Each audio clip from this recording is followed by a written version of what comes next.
Saya pikir itu semuanya clear kok. Gitu. Jadi sekali lagi tentang panggilan petugas partai oleh PDIP itu biarkan saja mengalir karena toh setiap itu yang terjadi biasanya ada event-event besar internal PDIP itu tidak kesehariannya kan tidak bisa juga seperti itu umpamanya Pak Jokowi di istana terus dibengok-bengokin dari luar petugas partai keluar enggak kan enggak seperti itu. Jadi setiap ada event internal saja kalau saya lihat. Jadi buat saya itu sekarang sudah clear dan nanti mudah-mudahan kawan-kawan juga yang merasa kemarin-kemarin terganggu dengan panggilan itu sudah lupakan saja karena kita sekarang fokus ke ke Ganjar Pranowo ya, bukan soal panggilan atau siapa-apa ya, dipanggil apa saja lah nanti atau apa Ucok kek atau Lai atau apa, tidak apa-apa. Yang penting dia Presiden Republik Indonesia yang bisa menyatu dengan rakyatnya karena dia punya empati tinggi, kita hargai dia dengan sangat tinggi.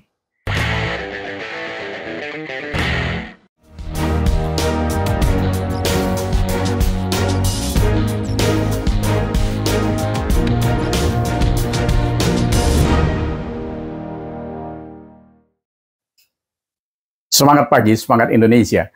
Kita ngobrol lanjutan tentang tadi pagi, ya biasa, setiap pagi saya ngumpul dengan kawan-kawan sambil sarapan pagi, ngobrol olahraga.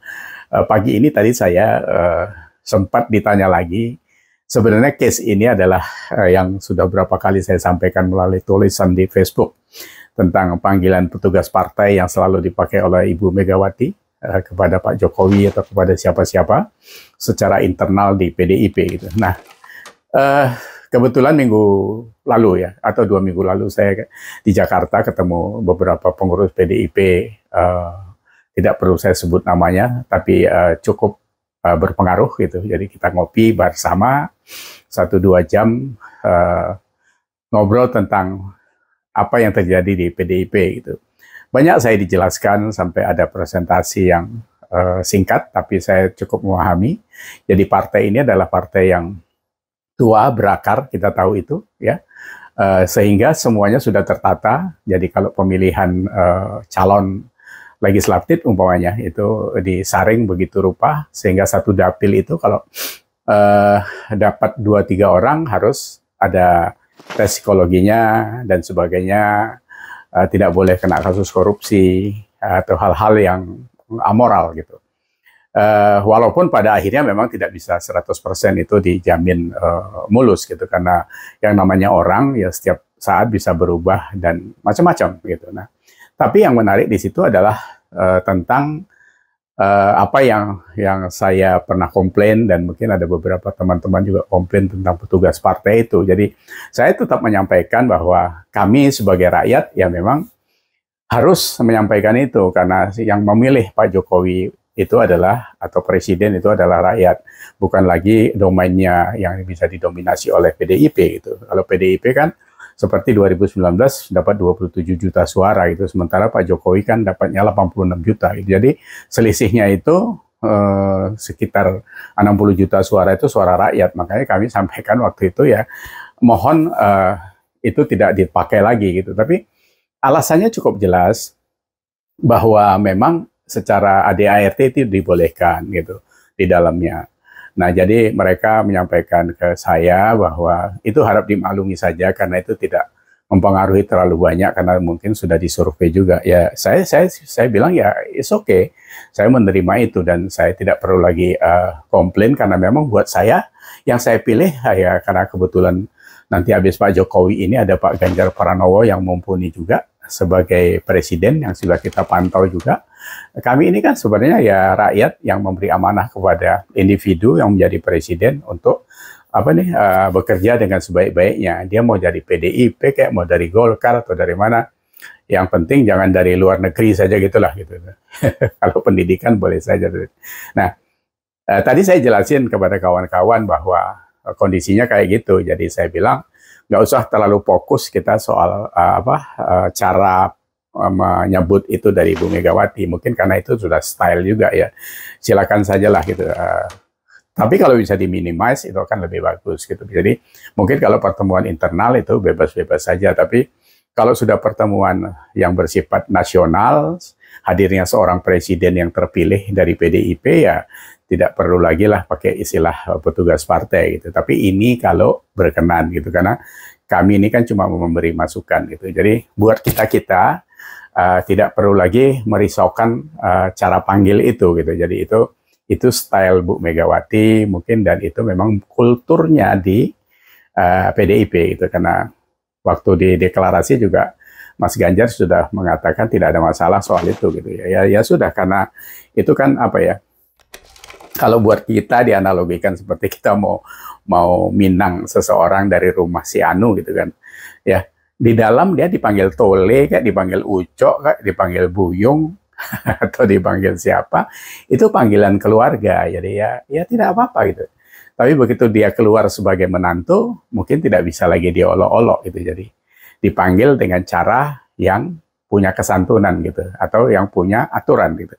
Jadi kalau sebagai seorang presiden, memang harusnya dipanggil sebagai presiden gitu kan. Itu menurut kita gitu. Tapi sekali lagi, karena itu adalah domainnya PDIP di dalam rumah tangganya, jadi monggo-monggo saja. Yang penting yang kita pilih setelah melewati kawah candra di muka, perpolitikan di PDIP itu menjadi figur yang bisa memegang amanah. Itu yang kita mauin ya. Kebetulan atau memang Tuhan sudah mengatur itu, setelah Pak Jokowi, insya Allah Pak Ganjar juga akan mumpuni menjadi Presiden Republik Indonesia. Makanya kita fokus ke sana sekarang. Ini garis-garis ini saya pakai kan karena memang saya pendukung Ganjar gitu. Saya nggak kenal sama Mas Ganjar. Tapi dari pantauan medsos dan sebagainya kita kenal dia. Dari sekarang ini kan begitu luasnya kita bisa melihat seseorang, dari mengamati medsos saja kita sudah tahu. Makanya kita tahu, oh program Pak Ganjar atau Mas Ganjar, ada 50 program yang berhasil di Jawa Tengah, yang sudah saya sampaikan juga bahwa itu harus di copy paste nantinya untuk Indonesia gitu. Ada sejahtera Jateng, ada apa lagi, mengatasi stunting, kemiskinan dan sebagainya. Ya alhamdulillah memang pasangan beliau, Ibu Atikoh juga mumpuni sebagai Ibu Gubernur, dan sebentar lagi insya Allah menjadi Ibu Negara menggantikan Ibu Iriana. Jadi kalau kita lihat urutannya ini luar biasa. Jadi humble ya Pak Jokowi, Ibu Iriana yang rendah hati, begitu. Ini bisa turun kepada Ibu Atikoh dan Pak Ganjar Pranowo. Ini yang menjadi apa? Menjadi rahmat buat Indonesia. Jadi itu bukan sekedar bukan sekedar kebetulan, tidak. Karena sudah selalu kita bahas bahwa tidak ada yang lepas dari amatan atau keputusan Allah. Apalagi sebuah negara dengan 280 juta manusia ini, jadi tidak seperti asal jadi saja gitu. Karena itulah. Tapi tentunya usaha kita ya terus dilakukan, karena tidak bisa juga terus pakai doa saja terus nggak kemana-mana, nggak bisa. Jadi kalau ada capres yang lain yang kita anggap kurang mumpuni, ya tidak usah kita pilih gitu, karena memang tidak masuk kualifikasi itu gitu. Kan rekam jejaknya sudah dikasih tahu sama Pak Jokowi, baca rekam jejaknya, napasnya panjang atau tidak, bisa maraton atau tidak, bagaimana kesehatan kakinya, bagaimana kesehatan emosinya dan sebagainya. Ini sudah dibahas juga tentang NPD dan sebagainya kemarin itu. Jadi saya pikir itu semuanya clear kok. Gitu. Jadi sekali lagi tentang panggilan petugas partai oleh PDIP itu biarkan saja mengalir, karena toh setiap itu yang terjadi biasanya ada event-event besar internal PDIP itu, tidak kesehariannya kan tidak bisa juga seperti itu. Umpamanya Pak Jokowi di istana terus dibengok-bengokin dari luar, petugas partai keluar, enggak seperti itu. Jadi setiap ada event internal saja kalau saya lihat. Jadi buat saya itu sekarang sudah clear, dan nanti mudah-mudahan kawan-kawan juga yang merasa kemarin-kemarin terganggu dengan panggilan itu sudah lupakan saja, karena kita sekarang fokus ke ke Ganjar Pranowo. Ya, bukan soal panggilan atau siapa-apa, ya dipanggil apa saja nanti atau Ucok atau Lai atau apa, tidak apa-apa. Yang penting dia Presiden Republik Indonesia yang bisa menyatu dengan rakyatnya. Karena dia punya empati tinggi, kita hargai dia dengan sangat tinggi. Karena orang yang meninggikan orang lain, dia akan ditinggikan orang lain. Begitu juga dengan Tuhan. Ya. Jadi orang yang meninggikan Tuhan, dia akan diangkat derajatnya oleh Tuhan. Itu harus yakin kita. Ya. Demikian obrolan kita tentang petugas partai. Jadi semoga ini sudah clear semuanya. Terima kasih, kita sudah ngobrol. Sampai ketemu lagi. See you.